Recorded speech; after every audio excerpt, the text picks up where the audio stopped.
All right, so today we're going deep on something massive. China's Belt and Road Initiative. Hmm.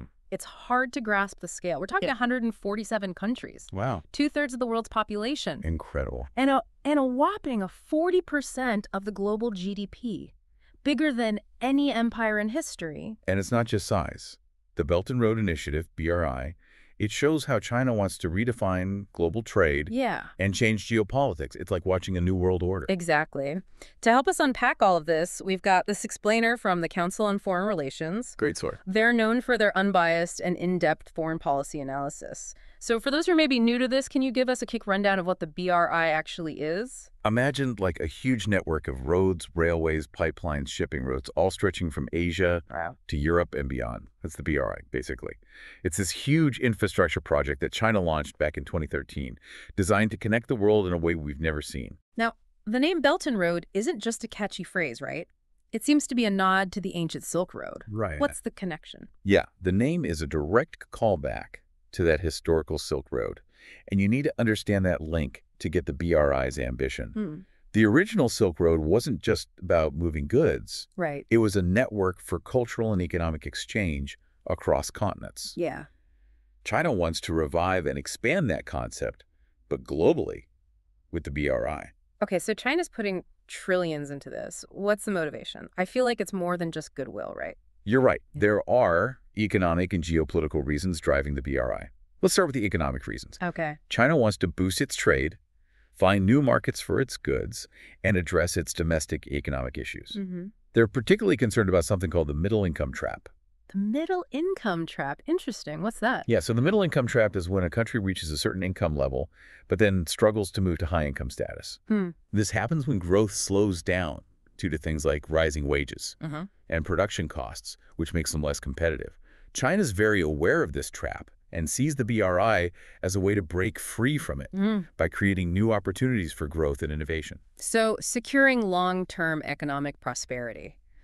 But what about the geopolitical side? How does the BRI play into China's global goals? Well, the BRI lets China project its power and influence globally. I see. It's partly a response to the U.S. pivot to Asia, and it could potentially give China leverage over other countries, especially through debt. That brings us to the debt trap diplomacy concerns. What's that all about, and how does it actually work? A lot of people worry that some countries, especially lower-income ones, are taking on more debt than they can handle to finance BRI projects. Oh, I see. This could cause debt crises, potentially forcing these countries to give up control of strategic assets to China. Yeah. Or align their policies with Beijing's. That sounds a bit like a modern form of colonialism. The source mentions specific examples, right? What happened? Yeah, it highlights Pakistan's growing budget deficit, Right. which is largely due to the China-Pakistan Economic Corridor, or CPEC, which is a flagship BRI project. And then there are countries like Ghana and Zambia, which have faced sovereign defaults, partly because of their BRI debts. Wow. China basically offers loans that might seem appealing initially, but the terms can be hard to meet, Right. which puts these countries in a vulnerable position. That's alarming. But I know our listeners want to consider all sides. Are there counter-arguments to this debt trap narrative? Does China see it differently? They do. They insist that the BRI is just a commercial thing, with loans at near-market rates. They say they fully expect to be repaid and point out that many of these countries have very few other options for getting infrastructure financing. They also emphasize that it's not just Chinese loans causing debt problems. Right. Internal corruption and poor governance in these countries play a big role, and they're not always keen on addressing those. That's a good point. It's a complex situation. It's not just China forcing loans on unwilling nations. Right. There are internal factors that make them susceptible to debt issues, so it's much more nuanced than it's often portrayed. Now, for our listeners who are environmentally conscious, what about the environmental impact of this huge project? Yeah. Does the BRI raise any concerns there? Yeah, it's a valid concern. Despite China's recent pledge to stop building coal-fired power plants abroad, many BRI projects still rely heavily on fossil fuels. And there's some ambiguity about what that pledge covers. Really? Yeah, some analysts think it only applies to new projects, not the ones already underway, and that it might only restrict building the plants, not the financing. So the BRI could actually contribute to climate change despite China's pledges. It's a risk, and one that worries a lot of environmental groups. Yeah. It's worth noting, the source doesn't give specific data on the BRI's potential carbon footprint or the impact on biodiversity. That lack of transparency makes it hard to assess the true environmental cost. It does raise questions about the sustainability of this initiative. Okay, let's shift gears a bit. How are other countries responding to the BRI? What about the U.S.? Well, the U.S. response has been evolving. Initially, there was skepticism from both the Obama and Trump administrations, Right. but the Biden administration tried a more proactive approach with its own infrastructure plan, the Build Back Better World Initiative, or B3W. B3W. Yeah. Did that work? Did it offer a viable alternative to the BRI? Not really. It struggled to get funding and has since been renamed the Partnership for Global Infrastructure and Investment. Oh, well. Some people argue that instead of copying the BRI, the U.S. should focus on using existing institutions like the World Bank and the IMF, which already do development financing. The problem is that these institutions often have stricter lending criteria, which some countries find less appealing than China's approach, which is more hands-off. So it seems the U.S. is still figuring out its strategy. What about other major players? How are they reacting to China's growing influence through the BRI? India is watching China very closely, and they're not happy. They're worried about Chinese influence growing in their backyard, Yeah. especially through projects like the China-Pakistan Economic Corridor, which runs through territory that India claims. So the BRI is causing some tension in the region. Absolutely. India has been working to counter China's influence, strengthening ties with countries like Japan, Australia, and the U.S. They've also been promoting their own development projects as an alternative to the BRI. Okay. It's basically a geopolitical chess game in the Indo-Pacific, with each side trying to outmaneuver the other. Sounds like the BRI is adding another layer of complexity to an already complex situation. I want to go back to something mentioned earlier, the string of pearls strategy. Can you explain that? Sure. The string of pearls refers to China's strategic investments in ports and other infrastructure along the Indian Ocean. It's mostly pushed by India, which sees it as a potential threat. The idea is that China could use these investments to set up a network of military bases or facilities that could be used for both civilian and military purposes. So India's worried China is using the BRI to expand its military under the guise of economic development. That's the concern. It feeds into this narrative of China wanting to dominate the Indian Ocean and challenge India's regional power. The source doesn't give specifics about which ports or evidence for these claims. It's important to note that China denies any military ambitions, saying it's all about trade. It's a definite point of contention between India and China, and it shows that the BRI isn't just about economics. Right. It has security implications, too. Zooming out a bit, what are the broader implications of the BRI for globalization?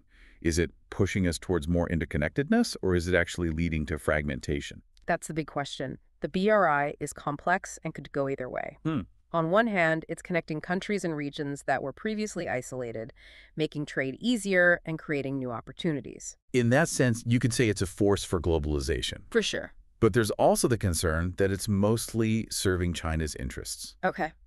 and could create a world where China is in control, setting the rules and dictating the terms. Right. This could cause new divisions, especially between China and the West, and ultimately lead to a more fragmented world. So a pivotal moment, the BRI could really tip the scales. It is. It's a real turning point, and the decisions made now will have big consequences for decades to come. And the fact that China's becoming a major global lender, potentially even rivaling the World Bank, is significant. Absolutely. It's changing the global financial order. It is. It's challenging the dominance of Western institutions. Yeah. This raises questions about who will set the rules for development financing in the future and how that will affect developing countries.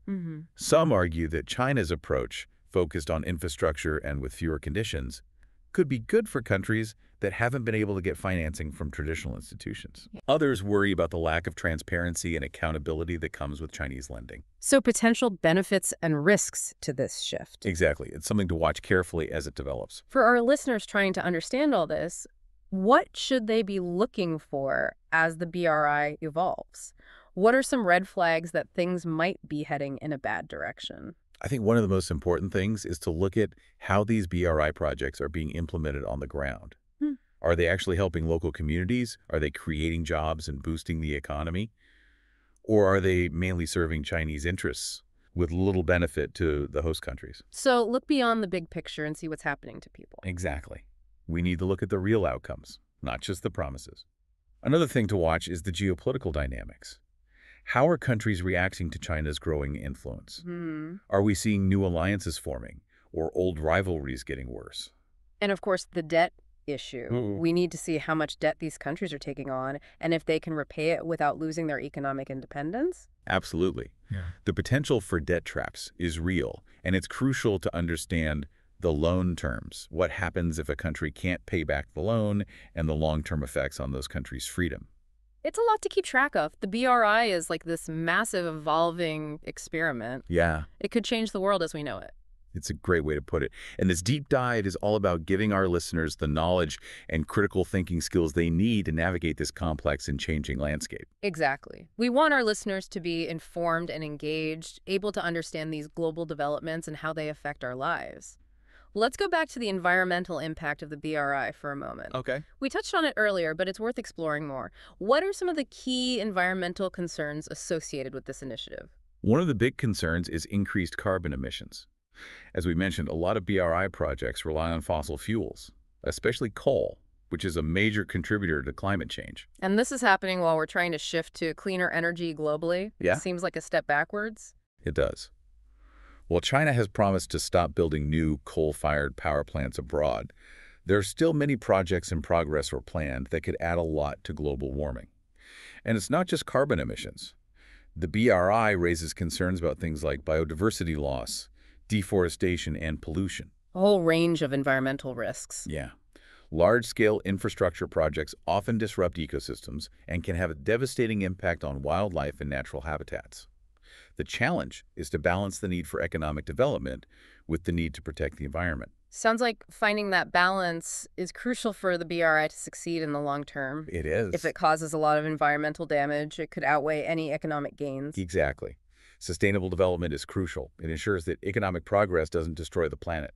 So what can be done to lessen the environmental risks of the BRI? Can we make these projects more sustainable? There are a few things that could help. Investing in renewables like solar and wind power is key. Oh. Making BRI projects more energy efficient could also significantly reduce their environmental impact. And using green building practices with materials and designs that minimize environmental damage can make a big difference. So there are solutions. It's about making sustainability a priority and building it into the BRI from the start. Absolutely. And it's not just up to China. Other countries and international organizations also have a role to play. Working together and sharing knowledge are essential for promoting sustainable development along the Belt and Road. So it's a team effort. It is. We all need to recognize that environmental sustainability isn't optional. Right. It's a requirement for any project, especially one as big as the BRI. Exactly. It's about understanding that economic development and environmental protection can go hand in hand. Now let's talk about governance. How can we make sure the BRI is implemented transparently and accountably, with safeguards against corruption and protections for local communities? Transparency is crucial. Having open and accessible information about BRI projects like contracts, environmental impact assessments, and social impact studies builds trust and ensures accountability. So open information is key. Exactly. Yeah. And it's not just about China being transparent. Right. Recipient countries also need strong governance to manage these projects well. They need to make sure the projects align with their own development goals and that contractors are held accountable. So it's a shared responsibility. It is. Both China and the recipient countries need to prioritize good governance. That includes things like fair dispute resolution mechanisms, Yeah. ensuring local communities have a say in the decision-making, and protecting human rights and labor standards. It sounds challenging considering the scale and complexity of the BRI. It is, but it's necessary for the BRI to be a force for positive change. Right. And it's important to remember that civil society organizations have a crucial role in holding governments accountable and advocating for local communities. So it's not just governments and corporations making decisions behind closed doors. Right. Civil society needs a seat at the table, too. Absolutely. Engaging everyone, including local communities, civil society groups, and international organizations, is essential to make sure the BRI benefits everyone, not just a few. That's where it gets interesting. How do you balance the interests of all these different groups? How do you find common ground and ensure the BRI is both economically viable and socially responsible? It's a tough challenge, and there's no easy answer. It takes open communication, a willingness to compromise, and a commitment to finding solutions that work for everyone. Okay. We also need to recognize that the BRI is constantly evolving, and how it's implemented will probably differ from country to country and project to project. Adaptability and flexibility are key. So it's a learning process for both China and the countries involved in the BRI. Yeah, it requires constant monitoring, evaluation, and adjustments along the way. Bringing us back to the BRI as a grand experiment, Right. the world's watching to see what happens. What are your thoughts? It's a great way to describe it. The BRI is unlike anything we've seen before. It's huge and could completely reshape global trade, geopolitics, and even culture. It's a story that's still being written, and we all have a part in it, whether we realize it or not. That's what makes it so fascinating to study. It's a look into the complexities of our world in the 21st century. Absolutely. It reflects the challenges and opportunities of globalization, the tensions between different ideologies, and the search for a more sustainable and equitable future. It's a story that's going to continue for a long time and one that we'll be following closely. Speaking of unfolding stories, we've been deep in the source material for a while now. Maybe it's time to step back and get your take on the bigger picture. I'm happy to share my thoughts. What are you most curious about? Well, I'm wondering about the long-term geopolitical implications of the BRI. How will this change the balance of power in the next few decades? Will it lead to a multipolar world, or will we see China become the dominant global power? That's the big question, isn't it? It's tough to say for sure. But based on what we've talked about, there are a few possibilities. One is that the BRI speeds up the shift to a multipolar world, where power is shared among several major players, like China, the US, the EU, India, and maybe others. This would be a big change from the post-Cold War era, where the US has been the dominant force. So a more balanced global power structure. What would that actually look like? Would it be more stable, or would it lead to more conflict and competition? That's the tricky part. A multipolar world could be more stable if those powers can cooperate and manage their differences. But it could also create new friction points as they compete for resources, influence, and strategic advantage. I see. Think of it like a multiplayer chess game, where each player is trying to win while also guessing what their opponents will do. It's a complex system with no guarantee of peace. So not necessarily a recipe for world peace. What about the other scenario where China becomes the dominant global power? What would that mean for everyone else? That's a scenario that's causing a lot of discussion and worry. If China's economic and political influence keeps growing at this rate, it's possible they could become the world's leading power. This raises big questions about what kind of world order we'd be living in. Some people think a China-led world order might focus more on economic development and practical solutions rather than ideology and military intervention. They point to China's history of focusing on trade and diplomacy as evidence that they might prefer a more cooperative approach to global affairs. So a shift from a U.S.-led world, which has often used military force and promoted democracy, to a world where economics are more important and there's less intervention under Chinese leadership. That's one way to see it. But others are more skeptical. They say that China's record on human rights, democracy, and transparency isn't reassuring. They point to things like China's actions in Hong Kong, their treatment of Uyghur Muslims, and their assertive moves in the South China Sea as evidence that a world dominated by China might not be so peaceful. They worry about a world where authoritarianism and state control become the norm. Individual freedoms are restricted, and China's values are imposed on others. So it's a scenario that sparks both hope and fear, depending on who you ask. Exactly. It seems like the BRI is a key part of this, a way for China to reshape the world according to its own vision. It's definitely a major factor. The BRI is giving China the power to achieve its goals. But it's important to remember that the future isn't set in stone. How China chooses to use its power will determine what the world looks like in the future. And it's not just about China. The choices made by other countries like the US, the EU, India will also have a big impact on the global order. So it's a dynamic situation with lots of different players and interests at play. For our listeners who are trying to make sense of all this, what should they be watching for in the coming years? What are some signs that might tell us if the world is heading toward cooperation or conflict? I think one of the most important things is how the relationship between the US and China develops. Will they find ways to work together peacefully? Or will their rivalry get worse? leading to more tension, economic separation, and maybe even military conflict. What happens between those two countries will have a huge impact on the whole world. So that relationship is key. What else should we be paying attention to? Another important indicator is whether the BRI itself succeeds or fails. Okay. Will it actually bring economic development and prosperity like it promises? Right. Or will it leave countries with huge debts, environmental problems, and social unrest? The impact of the BRI on the countries involved will play a big role in how the world views China and its place globally. So the BRI isn't just an idea, it's having a real impact, and those results will determine its legacy. Exactly. And another key thing to watch is what other countries do. Will they embrace the BRI, resist it, or try to find a middle ground?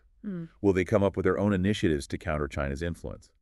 The choices these countries make will have a significant impact on the global balance of power. So it's this complex web of forces, and the future is very uncertain. Before we wrap up, I want to go back to the idea of debt trap diplomacy. Okay. It's a term we hear a lot, but it's important to understand the nuances. Can you explain some of the things to consider when figuring out if a BRI project is a potential debt trap? It's not always easy to tell, but there are some warning signs. One is a lack of transparency about the loan terms. If the details of the loan, like the interest rate, the repayment schedule, and any collateral aren't made public, that's a concern. Okay. Another red flag is if the loan isn't aligned with the recipient country's development goals. If the project doesn't have clear economic benefits, or if it mainly helps China, that's a warning. I see.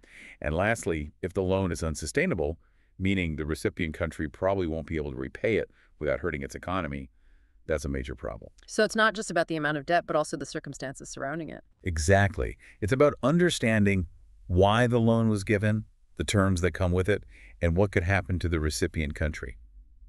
It's also important to remember that debt isn't always a bad thing. Right. When used responsibly, it can be a powerful tool for development. But when it's used recklessly, it can lead to economic instability, political dependence, and social unrest. So using debt strategically and sustainably. Exactly. That requires careful planning, transparent decisions, and a commitment to good governance.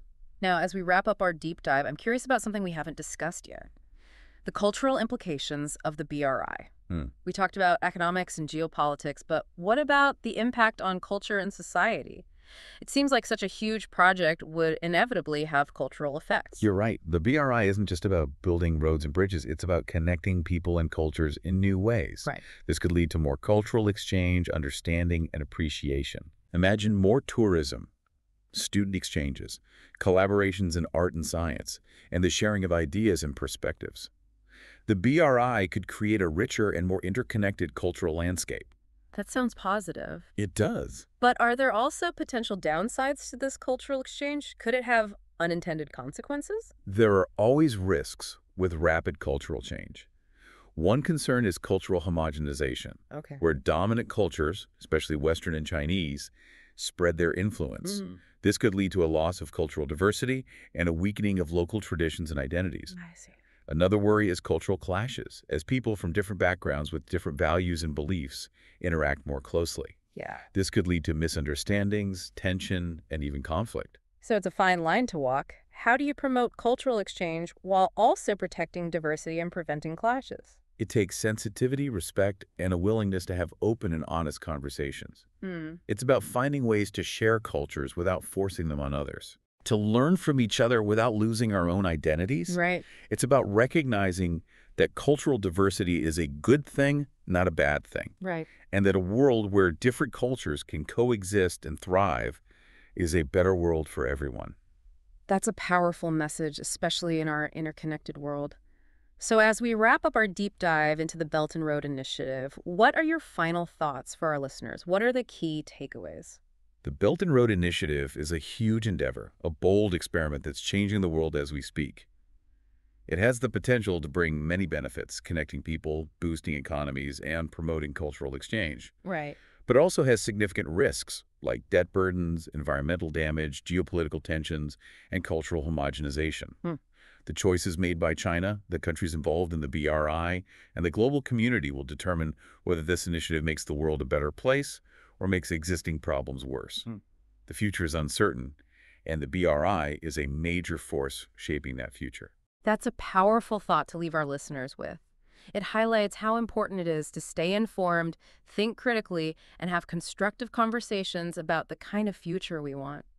This has been a fascinating deep dive, and I want to thank you for sharing your expertise and insights with us. It's been my pleasure. And to our listeners, thank you for joining us on this journey of exploration. We'll be back soon with another deep dive into a fascinating topic. Until then, stay curious and keep exploring.